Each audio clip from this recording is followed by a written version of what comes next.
What's lev tov? Lev tov literally means a good heart. A good heart includes soft nature and ability to act joyfully, things that are obvious. But the sages explain that to become a fitting vessel, a fitting receptacle of the Torah, a person has to eliminate all evil from his heart,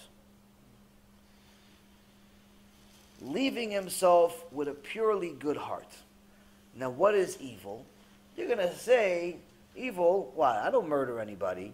I don't steal from anybody. At least they don't catch me. I don't, he doesn't know I'm stealing. I don't steal. I don't murder. Why? What makes me evil? Evil is not just the obvious. Killing and stealing. Not just that. Evil is also what's in your heart, what you wish on other people. If a person has jealousy in his heart, he is evil.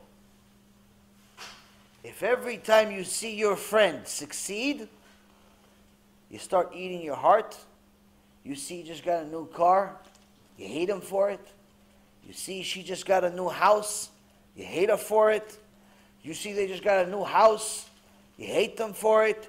They just got a new job, you hate them for it. That's evil. That is the epitome of evil. Why? Why shouldn't they get it? Why shouldn't they? Why shouldn't Hashem give them a new car and a new house and better and food and kids? Why? Why not? Why don't you want them to have it? Why? Why is it costing you anything? Why do people want other people to succeed? I never understood that. The root of jealousy is completely like craziness. It's the ultimate selfishness of everything. Just to be jealous, that means that you literally believe the whole world revolves around you and no one else is allowed to enjoy anything until you enjoy it and you don't want it anymore. Meaning, not only you don't want to share the toy, you don't want to share the candy bar, you don't want to share anything. No, not only that, but no one else is allowed to have their own toys until you play with it. Who had an attitude like this? The Greeks. The Greeks made a rule. Not allowed to marry until one of the emperors has his way with the woman first, to try her out.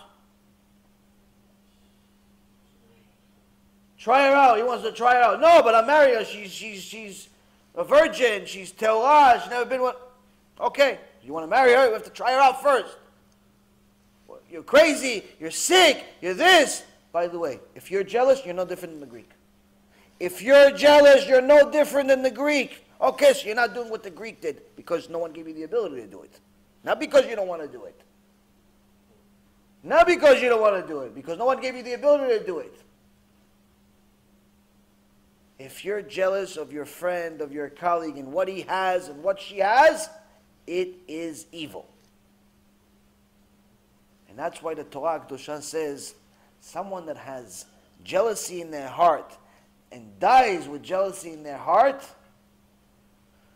when Hashem will eventually resurrect the dead 40 years after Mashiach Tzidkenu arrives, everyone will come back to life that's righteous, but those that have jealousy in their heart will come back, see everybody else, and then go back to being dead again. Why wake them up and then bring them back? Midah keneged midah. Measure for measure.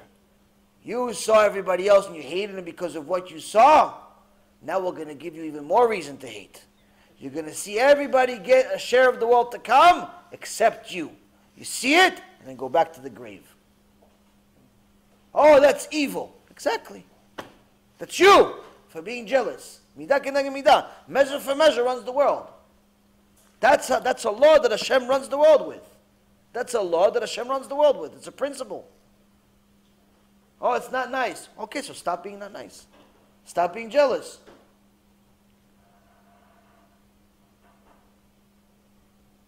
Rav Hirsch says that a person that is free of envy and jealousy is going to be free of hate, both in his mind and in his spirit, which is the ultimate freedom. People always talk about, oh, Am Yisrael used to be slaves, we're still slaves. Oh, the black people used to be slaves, they're still slaves. Oh, this one used to be slave, everybody's still slaves. All of humanity, almost 8 billion people, almost everybody is a slave. The only people that are not slaves are Bnei Torah. But not just anybody learns Torah. Someone that doesn't have jealousy in his heart. As long as you have jealousy in your heart, you are 100% a slave. A slave to your desires, a slave to your hatred, a slave to things that are controlling you and are simply poison. Poison controlling your life. Every time you see somebody smiling, what do you do? You get annoyed. Why? Why is everybody so happy? Why everybody so this? Why are you so upset that they're happy? Why are you so upset that they have good stuff? It's poison. You're a slave. You're a slave to this poison. Slave to this poison. It's a spiritual slavery. If you need to get the newest iPhone every time it comes out, the newest car every time it comes out, the newest house, the nicest house, the biggest this, the biggest that, you're a slave. Doesn't matter how much money you have in the bank.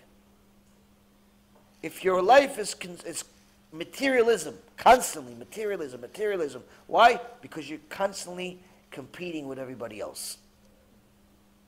Oh, he expanded his house, I'm going to expand, I'm going to get another house. Now I'm going to expand my house, I'm going to get another house. I'm going to get 2 houses, put them together. He expanded his house, I'm going to get 2 houses and put them together. Sometimes you go to certain neighborhoods, you see the competition. For years, everybody was like normal, modest, decent, normal houses. All of a sudden, one neighbor decides to expand, put a balcony. Decides to put a balcony, decides to expand his yard, decided to add a floor, something. Miraculously, everybody else has the same idea.